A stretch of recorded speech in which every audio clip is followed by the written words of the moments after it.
Muy bien, muy buenas tardes con todos. Damos por iniciado esta reunión y este diálogo que vamos a tener respecto del realismo jurídico eh, aplicado a ciertos eh, sistemas de la independencia judicial en el Ecuador. Es primordial, en primer lugar, iniciar determinando que el programa de ética de la Universidad de la SUAY tiene como objetivo primordial contribuir desde el enfoque de la ética con los procesos académicos que están relacionados a la investigación, a la docencia y el servicio a la sociedad para el fortalecimiento de los propósitos institucionales de la Universidad de la SUAY. En este sentido, lo que se pretende es implementar en el marco del diálogo permanente sobre la universidad una amplia línea de investigación académica que mantenga a la ética y a la moral como un eje transversal, como un objeto de estudio específico en distintos campos del conocimiento y en coordinación con la Universidad de la SUAY y sus docentes. Es para mí un gusto poder presentar a quienes van a ser los partícipes de esta reunión y de este diálogo, quienes son comentaristas. En primer lugar está Gina Gutama, Estefanía Tello y Emanuela Villavicencio, quienes son estudiantes de último ciclo de la carrera de Derecho en la Universidad de la SUAY. Así que les doy la bienvenida a ustedes para que así puedan iniciar con este discurso. Empezaremos en primer lugar con la presentación de,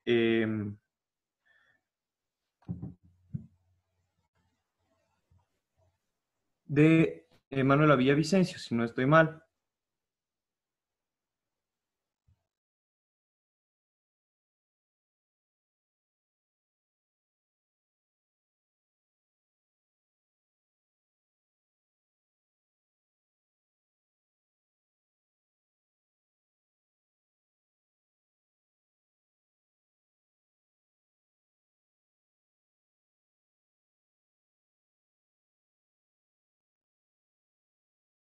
Ahí se me escucha. Mi- mil disculpas, está, a ver, no sé si, ahí está. Sí, sí se me escucha. Quien, quien va a iniciar el diálogo va a ser Estefanía Tello, así que le concedemos la palabra a Estefanía. Gracias.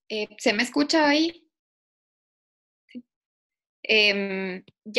Para empezar, quiero yo agradecer nuevamente la oportunidad que nos ha dado el doctor Juan Morales de hablar de estos temas tan interesantes para todos nosotros. Y yo voy a empezarles hablando del realismo jurídico y un poco de lo que es, en palabras bastante simples y bastante breve. Y a lo largo de la historia se han generado una serie de opiniones respecto a la esencia del derecho. Hay posiciones clásicas, como a nosotros nos enseñan desde los primeros ciclos de la Facultad de Derecho, que son las posiciones naturalistas y positivistas que han ido, o sea, que han sido las que más aportes han recibido, ya sea para adherirse al criterio que sostiene la existencia de los derechos ligados a la condición humana, o al enfoque que tiene la escuela positivista, que plantea que el derecho es el conjunto de normas que rigen la conducta de todos los individuos en una sociedad, y dejando de lado la pretensión de encontrar justificaciones, si es que queremos, hasta filosóficas, por así decir.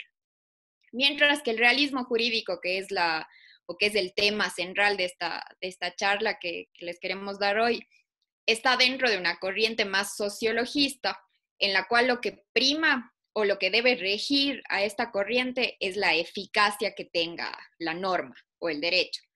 Entonces, la escuela del realismo jurídico se inicia en Escandinavia, pero en realidad hay dos escuelas que han desarrollado esta corriente realista con mayor amplitud, que son la escandinava, como mencioné anteriormente, y también la escuela de Estados Unidos de Norteamérica, que es la escuela americana.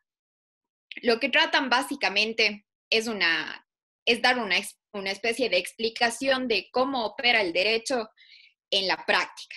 se considera aquí los hechos y no la doctrina o la formulación de ideas de cómo debería ser ese funcionamiento de la norma, sino cómo es.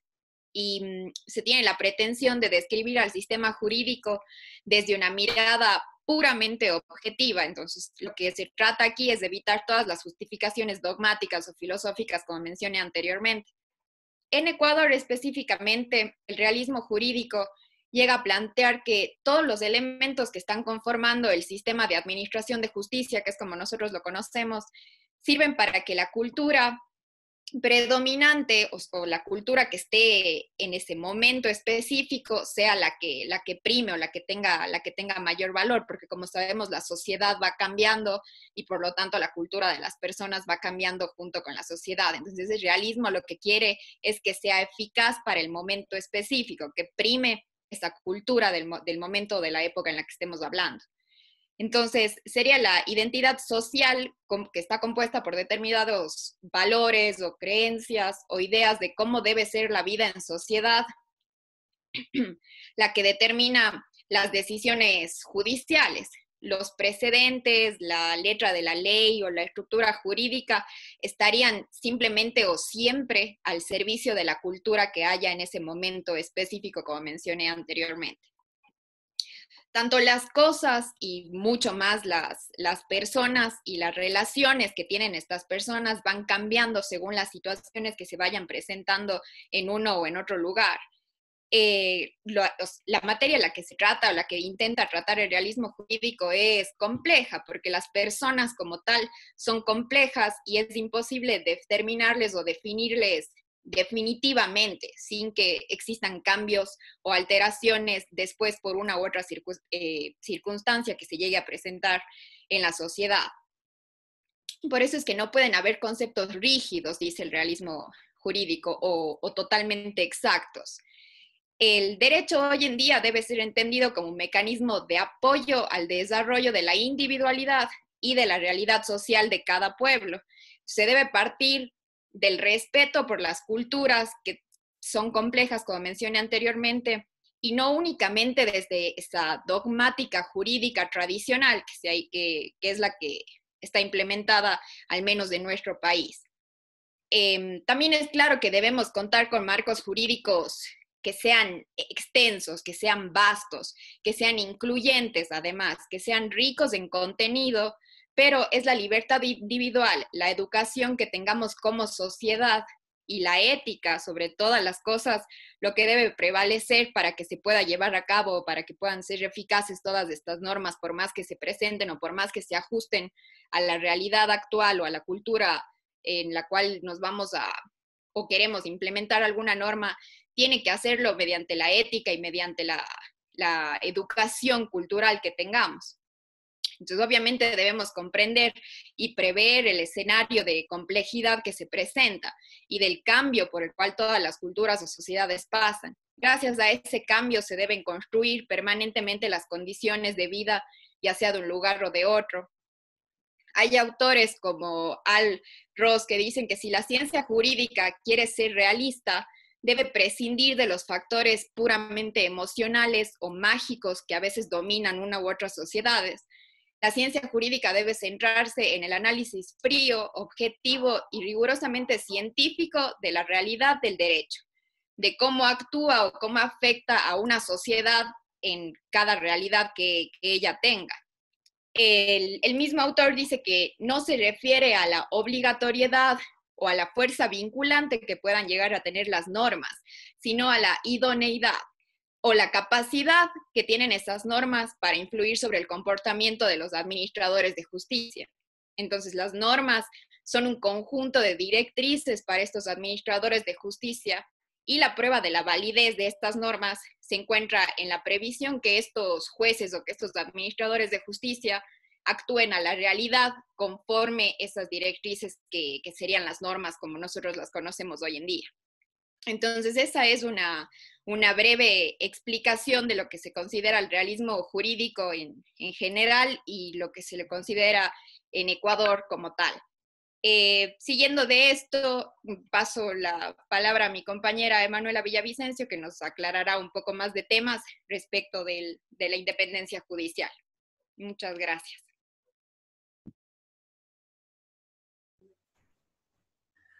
Muchas gracias, Estefanía.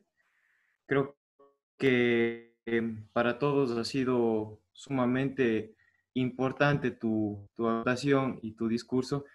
Eh, de forma de aclaración, como tú bien has dicho, el realismo jurídico, eh, especificando las posiciones tanto naturalistas y realistas, nos lleva a entender que era objetiva y que nos permita determinar cómo afecta o no a una sociedad determinada. Te agradecemos por tu diálogo y concedemos la palabra a Emanuela Villavicencio, quien nos va a hablar sobre la independencia judicial. Bien, no sé si me confirman si es que el audio es adecuado. Perfecto.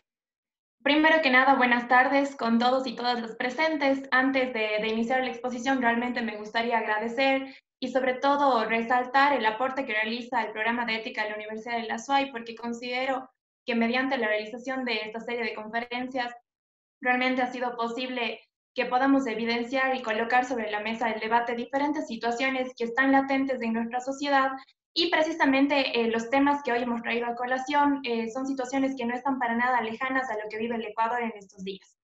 Para iniciar el abordaje sobre la independencia judicial, resulta imperativo tener presente que han existido en la realidad múltiples concepciones sobre cómo debe ser esta entendida. Sin embargo, nosotros tomaremos el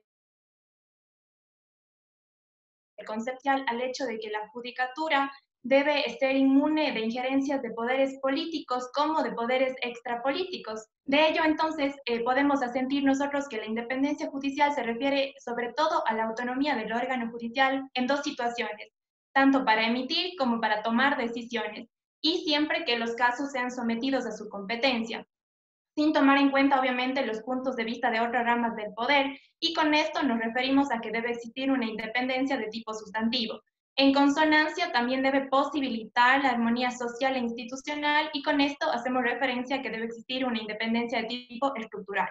Llegando entonces así al grado de que esta autonomía en las decisiones garantice obviamente el ejercicio de los derechos fundamentales del justiciable, por parte siempre de jueces éticos y siempre que la base de estos jueces sea una formación académica que haya sido tomada en cuenta para ejercer esta función tan trascendental que es la función jurisdiccional. Ahora, en este punto me atrevo a afirmar que la función judicial debemos tener claro nosotros que ejerce un papel preponderante en la construcción de un Estado de Derecho. Este papel tuvo su origen en la división de poderes, la misma que como conocemos fue instaurada por los revolucionarios franceses y se generó precisamente para poner fin a la arbitrariedad, al abuso y a la inseguridad jurídica que era prevaleciente en el régimen antiguo. A la vez, se le dotó de forma exclusiva a la función judicial la tarea de administrar justicia. Y aquí debemos considerar que si bien es cierto en un primer momento no se le reconoció la competencia para conocer y resolver el tema contencioso administrativo, sin embargo, nosotros vemos que paulatinamente se fue avanzando hasta que hoy día ya alcanza este campo, y es gracias a ello que se erige como el control adecuado de las demás funciones del Estado y precisamente como el más efectivo mecanismo de protección de derechos a los ciudadanos y a las ciudadanas de un país. En este sentido, entonces, nosotros podemos observar que la independencia judicial, al tomar este rol indispensable para el buen funcionamiento del Estado, se constituye como un principio básico que guía el manejo adecuado de la administración pública. De ello, entonces, nos permitimos afirmar que la independencia de la función judicial, pero sobre todo la independencia del quehacer jurisdiccional, son requisitos sine qua non que deben existir para que se configure de manera adecuada el Estado de Derecho. Como poder del Estado, entonces, ya teniendo la concepción clara y más exactamente como un poder jurídico de la función judicial, esta de ninguna manera puede encontrarse subordinada a injerencias políticas o extrapolíticas, sino que más bien lo que busca este poder del Estado es controlar aquello a fin de que la actuación se encuentre ajustada a la constitucionalidad por un lado y a la legalidad por otro lado, que si bien es cierto son conceptos que van a la par, son circunstancias totalmente distintas. En esto, entonces, resulta necesario que quienes administren justicia para lograr ser imparciales primero los jueces deban cumplir con el requisito de ser independientes. ¿Esto por qué? Porque debido a que cuando una persona acude a los tribunales de justicia, lo hace porque precisamente sus derechos e intereses han sido afectados o transgredidos. Entonces busca que los jueces reparen la referida transgresión. Ante ello, se evidencia la responsabilidad inmensa que pesa sobre los servidores judiciales, porque la decisión que ellos deben tomar debe ser obviamente sin ningún tipo de discrecionalidad ni arbitrariedad, sin presiones ilegítimas de ningún tipo, pero sobre todo debe ser maximizando el goce efectivo de los derechos fundamentales, basando el análisis que ellos tomen en dos pilares fundamentales, que son la independencia y la imparcialidad. En este punto radica entonces la idea de la responsabilidad de los jueces. ¿Y esto por qué? Porque dada su función esencial en un Estado democrático, la responsabilidad de ellos debe ir más allá de que simplemente se derive de una sanción disciplinaria que se encuentre porque han cometido una falta que se encuentra previamente tipificada o que se encuentra contenida dentro de una norma legal, sino que lo que debemos aspirar como ciudadanos es que los jueces tengan interiorizado un comportamiento ético. Entonces, de esta manera se guiarán sus actuaciones de manera esencial, pero sobre todo de una manera completa. Esto frente a los justiciables y a los ciudadanos en general.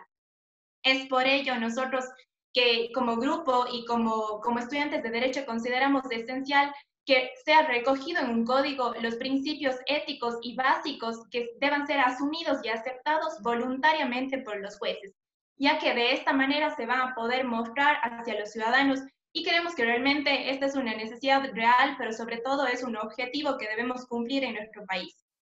En este sentido, entonces, cabe hacer alusión a que, de manera lamentable, aunque tradicional, los sistemas judiciales en América Latina han sido influenciados vastamente por órganos ejecutivos y legislativos, pero también ha jugado un papel trascendental y lamentable otra vez la burocracia del rol del juez, en el cual al aplicarse las leyes en su procedimiento y en todos los campos se vuelve complejo y hasta cierto modo también excesivamente formalista, lo que hace y configura de una forma inoperante e incompatible la función de administrar una pronta y cumplida justicia. Y esto vemos nosotros que sin duda alguna ha dificultado la independencia de la administración de justicia. Sin embargo, de todo lo expuesto, vemos que la administración de justicia en nuestro país no ha podido gozar de independencia de una manera plena a lo largo de toda su historia. Y ello se debe básicamente a que la política, antes que servir como un instrumento que ayude y que establezca condiciones para mejorar la calidad de vida de los ciudadanos, más bien se ha prestado para dificultar la construcción de una sociedad y de una justicia democrática. Esta situación sin duda alguna ha influido directamente en el grado de confianza que los y las ciudadanas tienen en los jueces y por ende en el sistema judicial. En concordancia con lo manifestado hasta ahora, entonces, debemos recalcar que la independencia judicial, si bien es cierto, implica la no intervención de otros poderes del Estado, también significa la no injerencia de entes no estatales, y con ello podemos hacer mención a las organizaciones de sociedad civil, a grupos religiosos, a redes sociales, a través de medios digitales o medios de comunicación. Y estos últimos, precisamente y principalmente, generan presiones que afectan el desenvolvimiento de la esfera judicial. Empero debemos entender bien que ello tampoco significa que los jueces no deban respetar el principio de publicidad y que ellos puedan o deban tomar decisiones de manera clandestina, porque la independencia judicial mal entendida debemos tener claro que generaría una ilegítima vulneración a la participación activa de los ciudadanos, sobre todo en derechos trascendentales como el derecho a la comunicación o el derecho a la información pública. Finalmente, considero relevante traer a colación una interrogante que me parece básica en este supuesto y es ¿para qué sirve entonces la independencia judicial? Entre otras cosas, podemos ver nosotros que se supone que la independencia judicial contribuye en primer lugar a mantener la seguridad jurídica, la seguridad ciudadana, pero sobre todo pretende la protección de los derechos de los ciudadanos frente al Estado. Y es precisamente en este último punto en donde quiero enfatizar mi reflexión sobre la protección de los derechos de los ciudadanos frente al poder del Estado. Porque es común que los gobiernos olviden su propósito social y compliquen o perjudiquen la situación de los ciudadanos con decisiones y también con políticas que favorecen a una mayoría. Muchas veces debemos tener claro que las instituciones gubernamentales restringen los derechos de las personas que no tienen poder, ya sea político o poder económico. Al respecto, considero que adquiere especial relevancia el papel del Poder Judicial en una democracia. Y esto lo sostengo principalmente porque su propósito debe ser el hecho de proteger los derechos e intereses de todas las personas en general. Por lo tanto, cada persona que acuda ante un tribunal de justicia debe tener los mismos e iguales derechos que los demás. Los jueces no deben ni pueden decidir en base a lo que piense una mayoría, sino en base a normas legales. Por lo tanto, no debería importar el poder político, ni mucho menos el poder económico de una persona que esté ante un tribunal, sino lo que debe primar son los hechos del caso, el mérito de la argumentación, pero sobre todo altos niveles de justicia. Cabe en este punto recordar lo que ha destacado el ilustre jurista Zaffaroni. Él nos menciona que muchas de las veces los que tienen el poder olvidan los derechos de algunos sectores o el hecho de que su poder no es ilimitado. Por eso, en los sistemas democráticos se ha intentado entonces establecer un sistema de frenos y balances. Muchas veces, sin embargo, este sistema de frenos y contrapesos ha existido en la teoría, en la Constitución, pero no se ha llegado a materializar ni a efectivizar en la realidad.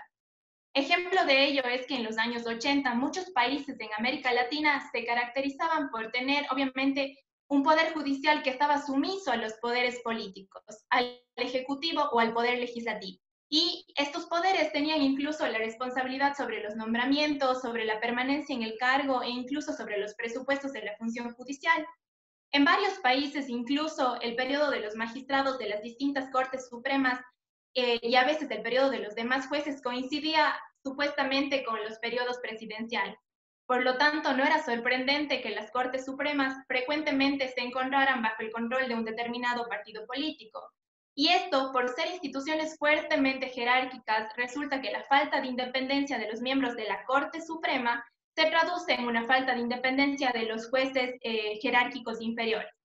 Obviamente esta situación hace difícil la existencia de jueces imparciales y es algo que no podemos permitir que siga sucediendo.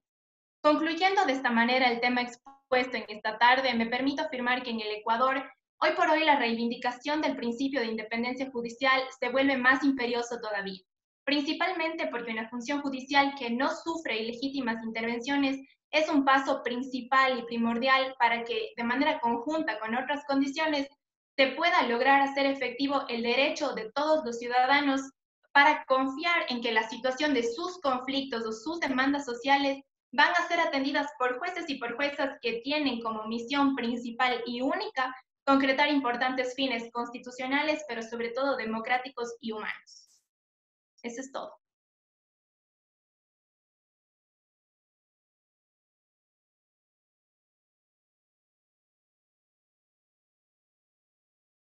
Muchas gracias, Emanuela. Queremos agradecerte por tu intervención y evidentemente acotar ciertas situaciones respecto de la independencia judicial, como bien has manifestado, basándonos en la división de poderes, el órgano judicial debería ser evidentemente independiente y como tú has dicho, no solo implica la intervención la no intervención de otros poderes, sino también la no injerencia de ciertos medios, ya sea de comunicación o de presión social, que es evidente que se da muy seguido en nuestra situación actual judicial. Te agradecemos por tu intervención, Emanuela, y queremos dar la palabra a Gina Gutama, quien nos hablará sobre la independencia judicial en la realidad de Ecuador. Buenas tardes con todos los presentes. Espero que se me escuche de una manera adecuada. Como bien lo mencionó Mateo, les voy a hablar sobre el tema de la independencia judicial en nuestra realidad ecuatoriana. Para ello veo necesario partir de los efectos negativos que causa la falta de independencia judicial y que esta consecuencia viene a ser que se da una vulneración o una destrucción de las bases para la vigencia de un Estado de Derecho. ¿Qué quiere decir eso? Que al momento que se rompe el principio de independencia entre los poderes existentes dentro de un Estado, estamos afectando directamente a un Estado democrático. Estado democrático que viene a ser el reflejo de una sociedad que ha concordado en demostrar que ese Estado sea también el reflejo de los valores de una sociedad en un momento determinado. Es por ello que el rol de los operadores de justicia, es decir, de los jueces, no se va a circunscribir simplemente en el tema de su potestad jurisdiccional, sino que su función va un poco más allá. ¿Y por qué más allá? Porque los operadores de justicia vienen a ser veedores de la materialización del respeto en cuanto a la protección de derechos, pero aún más se convierten en garantes del debido proceso. Entonces, la garantía eficaz de la independencia democrática de los jueces en los estados constitucionales depende entonces de ciertas estructuras o de cierta forma organizacional, como es tanto la institucionalidad por parte de la función judicial y también la forma de organización interna ya estrictamente entre los jueces como tal. Una relación que debe ser estrictamente horizontal, más no vertical. Caso contrario, como lo había mencionado Emanuela, estaríamos entonces nuevamente cayendo en las redes de la falta de independencia. Entonces, lo que se busca es que otros poderes estatales, como el Ejecutivo, el Legislativo, entre otros, puedan ejercer sus atribuciones sin la necesidad de inmiscuirse en los poderes existentes y demás. ¿Por qué? Porque al inmiscuirse pueden ser utilizados estos otros poderes como un factor de presión para la consecución de fines individuales y no fines colectivos, que es lo que se busca. Entonces, un ejemplo claro de esta arbitrariedad e intromisión en otros poderes, específicamente la función judicial, sería la potestad que podrían ejercer determinados órganos al elegir a los jueces e incluso la forma de sancionarlos, destituirlos. Y por otro lado, la relación, como había mencionado, debe ser horizontal y no vertical, porque caso contrario estaríamos hablando de una subordinación por favores políticos en cierta medida y, consecuentemente, rompiendo lo que se aspira. Entonces, requiere una organización no solo a manera estatal, sino también a manera institucional, de manera interna, que permita garantizar la protección de derechos, pero sobre todo que permita la materialización de aquellos valores elementales de conciencia, que son el reflejo de una sociedad que ha considerado que aquellos valores son sustanciales y fundamentales para el desarrollo de una sociedad conforme a derecho, pero sobre todo una sociedad consciente. Ahora, es necesario tomar el tema de la coyuntura actual. En el Ecuador, como es de saber público, existe bastante presión por entes no estatales, como lo decía Emanuela. Claro ejemplo son los medios de comunicación. Estamos hablando ya sea de televisión, prensa, etc. ¿En qué sentido? En que estos medios de comunicación deben ser el apoyo, el soporte que permita la consecución de un Estado democrático, de un Estado de derecho, conforme a valores éticos. Sin embargo, cuando estos medios de comunicación son trastocados en su esencia y cuando se los utiliza para presionar y para obtener específicamente de la función judicial una respuesta que a criterio de una determinada masa considera la adecuada, estamos rompiendo nuevamente el principio de independencia judicial. Principio que a los ojos de todos se ha visto constantemente en las noticias a través de redes sociales o a través de la cadena nacional. Entonces, ¿qué es lo que buscan estos medios de comunicación o qué es lo que ustedes han podido evidenciar o hemos podido evidenciar? Es que al hacer presión por parte de los medios de comunicación, lo que se busca es obtener una respuesta de la función judicial acorde a lo que se cree, sin respetar el proceso previo.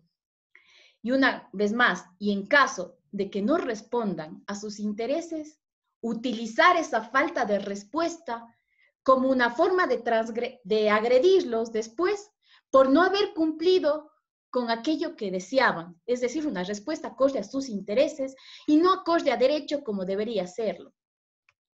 Entonces, lo que se busca no es que los medios de comunicación dejen de hacer su labor tan respetada, sino que lo que se busca es que los medios de comunicación puedan encauzar su verdadera esencia, su verdadera función y permitan o coadyuven a una verdadera institucionalización de un Estado democrático y que no se vuelvan una herramienta para factores externos y lograr la consecución de intereses netamente políticos alejados de la verdadera esencia colectiva. Por ello, dice, hay autores como Ferrajoli que nos hablan de una responsabilidad social por parte de los jueces, que implica, sí, un control por parte de la sociedad en cuanto a las resoluciones que emitan. Por ello tenemos el tema de el principio de publicidad de las audiencias. Pero este autor, Ferrajoli, nos dice que para poder existir una verdadera o un verdadero control social, es necesario una sociedad madura políticamente, una sociedad capaz de comprender que no se trata de imposición de criterios individuales, sino del camino hacia un mismo fin, y sobre todo para velar, como había mencionado, aquellos valores elementales de conciencia, aquellos valores éticos sociales. Entonces, necesitamos una sociedad madura políticamente. Es importante también tener presente que la motivación de los jueces ya incluye en su actuar diario que sean acorde no solo a la normativa, es decir, de manera netamente legal, sino que estas resoluciones que emitan en base de un determinado caso sean también concordantes con principios, con valores, pero principalmente con la ética. Ahora, se mencionó por parte de nuestros compañeros que se requiere en el Ecuador la elaboración de un código de ética, la elaboración de un código que permita subsumir o hacer un conjunto de aquellas propuestas que permitan darle al Ecuador las herramientas necesarias para que pueda, a nivel internacional y sobre todo a nivel interno, obtener o alcanzar ese fin que busca y que está consagrado en la Constitución, que es un desarrollo social justo, equitativo, pero sobre todo acorde a derecho. Entonces, hay varios organismos internacionales que ya se han pronunciado respecto de aquellas medidas necesarias para materializar la independencia judicial, entre ellos la Corte Interamericana de Derechos Humanos. ¿Y qué nos dice la Corte Interamericana de Derechos Humanos?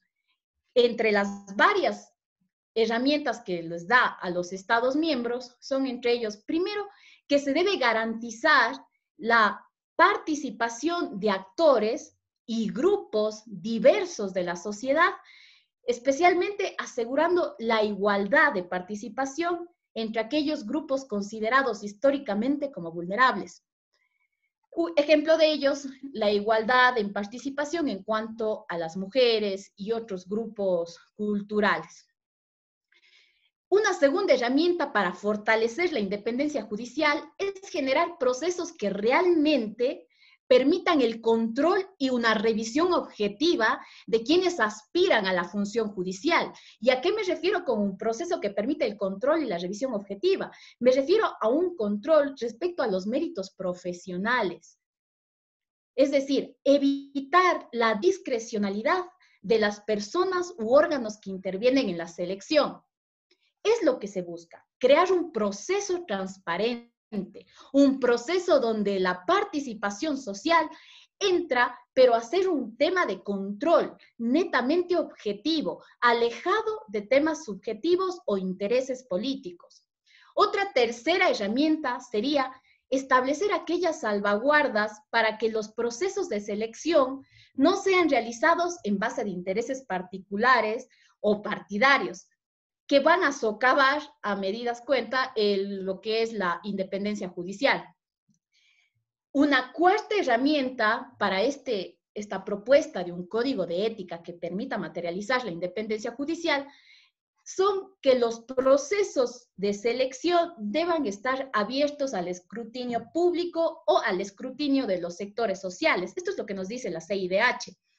Es decir, ¿con qué objetivo? Nuevamente, evitar la discrecionalidad, pero sobre todo, que las entidades u organismos encargadas de la selección y el nombramiento faciliten la identificación de los postulantes para que pueda darse una publicidad de aquellos que aspiran a aquel puesto y se pueda ejercer una especie de control.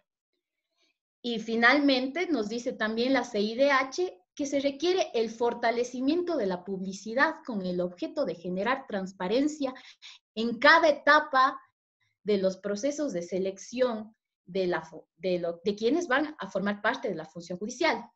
Es un principio básico en un país democrático y es lo que nos ha traído esta tarde a conversar específicamente qué es la independencia judicial. Entonces, es necesario dejar una pregunta. De lo expuesto, entonces, ¿se considera necesario, o mejor dicho, es importante la generación de aquellos códigos que permitan condensar aquellos valores éticos que le den la posibilidad a la función judicial de ejercer una verdadera función acorde a los principios constitucionales y fines que allí se plantean? ¿Es importante? Creo que la respuesta resulta obvia, pero hasta el momento en el Ecuador no se lo ha hecho. Se ha buscado medios y se lo ha conseguido paso a paso, pero para ello está la academia, en la generación y en el fortalecimiento de aquellas propuestas que permitan a futuro obtener un verdadero cambio social, obtener tanto de quienes están en la función judicial, pero también de quienes somos partícipes diariamente, los miembros de la sociedad, para fortalecer las instituciones y las normas. Teniendo presente que las normas, por así decirlo, no implican una simple institución carente de sentido. Las normas vienen a reflejar aquello que la sociedad busca y, como vuelvo y repito, se busca proteger aquellos valores elementales de conciencia. Eso en esta tarde. Muchísimas gracias por el espacio. Muchísimas gracias, Gina. Una vez que hemos concluido con la intervención de los comentaristas, en este caso es importante abrir a la posibilidad del diálogo en esta reunión y en esta sesión en la que se encuentran muchos participantes interesados en el tema, y es primordial enfatizar en aquello que nuestros comentaristas claramente han expuesto. Empezando desde la conceptualización del realismo jurídico, de dónde nace, de su origen y de lo que realmente significa. Es decir, que se basa en una consideración de los hechos de un sistema jurídico y la manera en la que ésta se aplica objetivamente a nuestra realidad.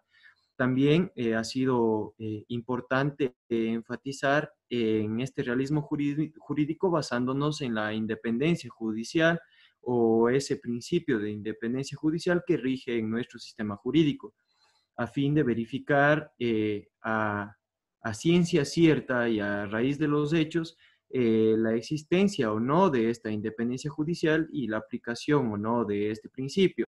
Si bien es cierto, como nuestros comentaristas han mencionado, este principio de independencia judicial manifiestamente aclara que los jueces no únicamente tienen el deber de garantizar el goce de los derechos fundamentales, sino que de garantizar la seguridad jurídica de quienes intervienen en un proceso judicial.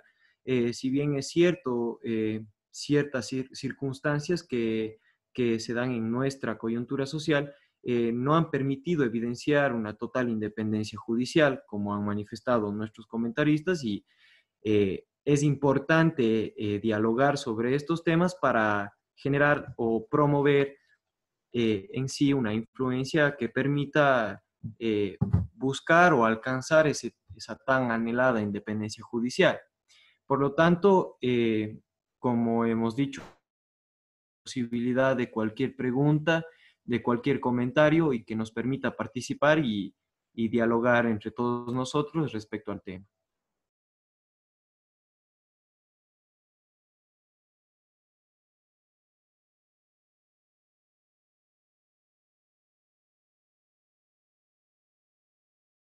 Cualquier pregunta, duda o comentario es bienvenida, si bien por el medio de chat o de mensajes, vamos a leerlas y vamos a hacer los comentarios pertinentes.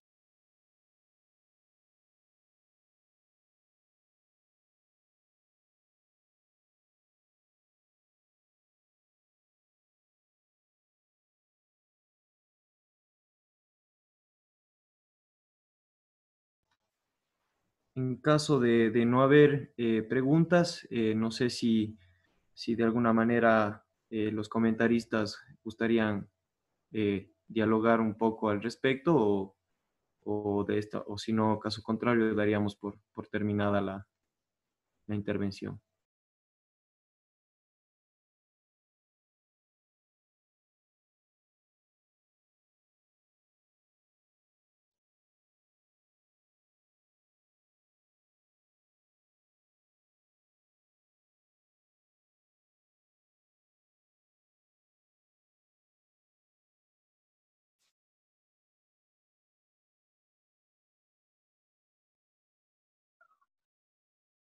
Buenas tardes, ¿se me escucha tal vez? Sí, Juan José, bienvenido. Muchas gracias. Buenas tardes y realmente excelentes las ponencias, los comentarios de los compañeros. Mi pregunta, bueno, más un comentario podría decir, va dirigido a este tema de la independencia judicial y creo que deberíamos tocar el tema de tal vez una forma mucho más amplia, porque no es que únicamente nos hace falta una independencia a nivel judicial. Yo creo que la falta de institucionalidad que existe últimamente o a lo largo de los años dentro de nuestro país ha hecho que esa independencia judicial se vea eh, fuertemente golpeada.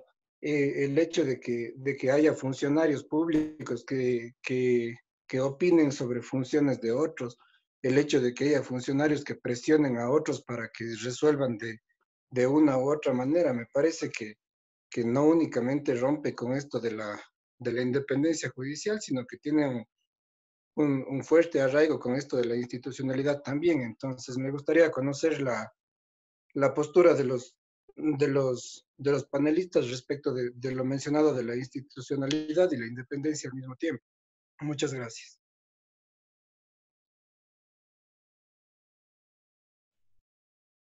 Tal vez, si me permiten comentar lo mencionado por Juan José. Ya. Lo mencionado por nuestro compañero es una realidad latente, es verdad. Se requiere un fortalecimiento de la institucionalización. Y es lo que había estado mencionando, que ya los organismos internacionales se han pronunciado sobre las herramientas o las formas en las que los estados pueden fortalecer la independencia judicial, fortalecer y, mejor dicho, materializar el principio de independencia judicial. Y por ello, uno de los factores más importantes que considero a criterio personal es el evitar la privatización o el ocultamiento en cuanto a la posibilidad que tiene la masa social de generar una especie de control en cuanto al escrutinio público de las elecciones. Es decir, necesitamos un proceso transparente, un proceso que permita a los miembros de la sociedad poder efectivamente hacer un control de quienes se van a encontrar ejerciendo determinada función. Es que ese viene a ser el rol de la sociedad.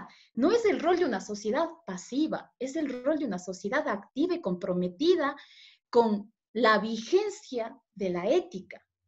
Si como sociedad no participamos y no nos encontramos preocupados por encontrar o luchar día a día porque efectivamente se materialice aquellos valores, principios y sobre todo la ética, entonces el primer paso a dar sería cambiar de perspectiva individual y a eso vincularle con la creación de procesos transparentes. Es decir, necesitamos un tema de regulación, un cuerpo que permita regular la forma de ejercer un control en cuanto a estas funciones. No decimos que sea la sociedad como tal, porque el tema de la función judicial, los jueces como tal, no es que se someten a la votación popular, no, sino que requerimos que realmente las personas que vayan a ocupar determinados cargos sean coherentes en cuanto a los méritos de oposición para poder ocupar ese lugar. Es decir, hay necesidad de una regulación. Creo que tal vez por ahí va la pregunta de Juan José. Es decir, la necesidad del fortalecimiento de un proceso transparente que permita un control y también, sobre todo, el escrutinio público, que no va a romper, en teoría, el principio de independencia, mejor dicho, no va a desembocar en una intromisión. Al contrario, lo que se busca es dar fortalecimiento a ese Estado democrático a través de la participación ciudadana.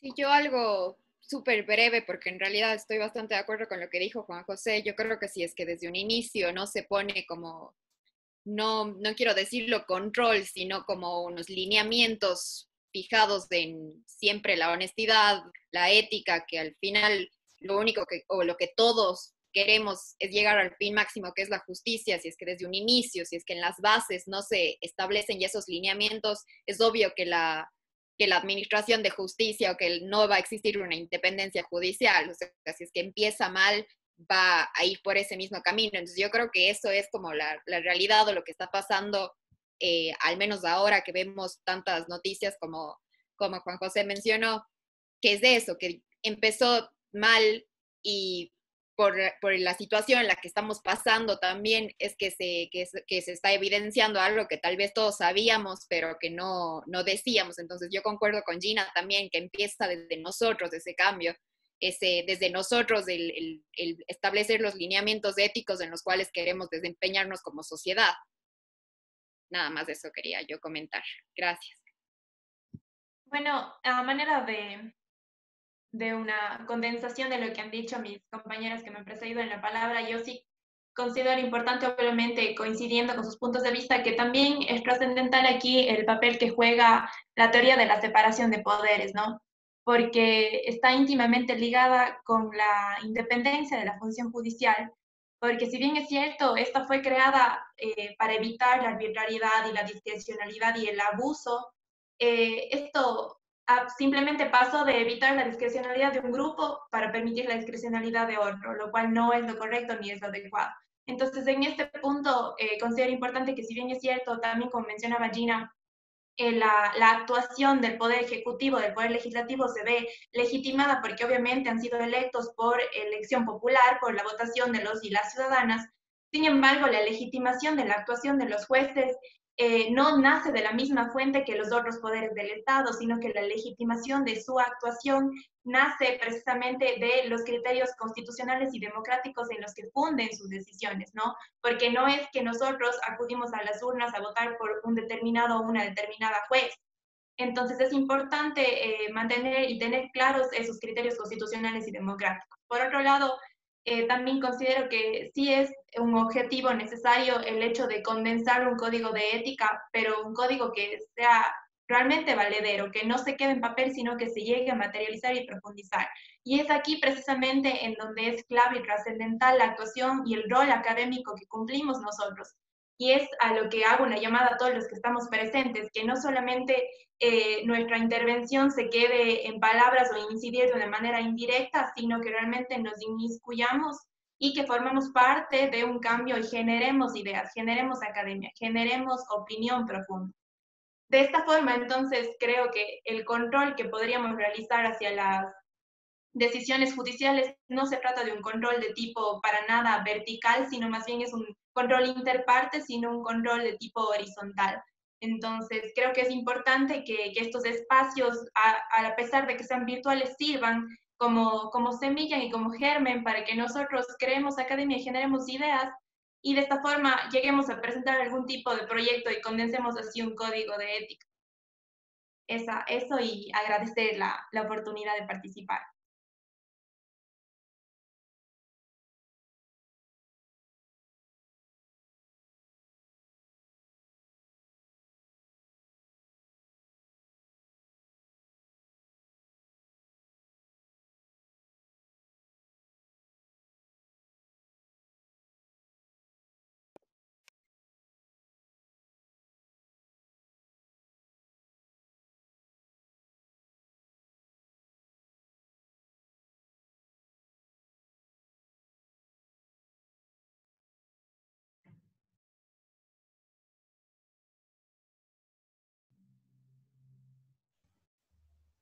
Mil disculpas, se me cerró la sesión y el internet, no sé.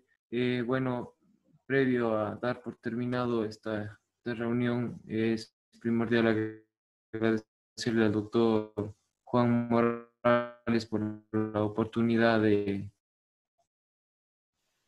hacer este diálogo, que nos está tocando temas que son de trascendental importancia para nuestra sociedad y sobre todo mantener a la ética y a la moral como eje transversal de un sistema jurídico. Siendo así, agradecemos y damos por terminada este diálogo y esta sesión.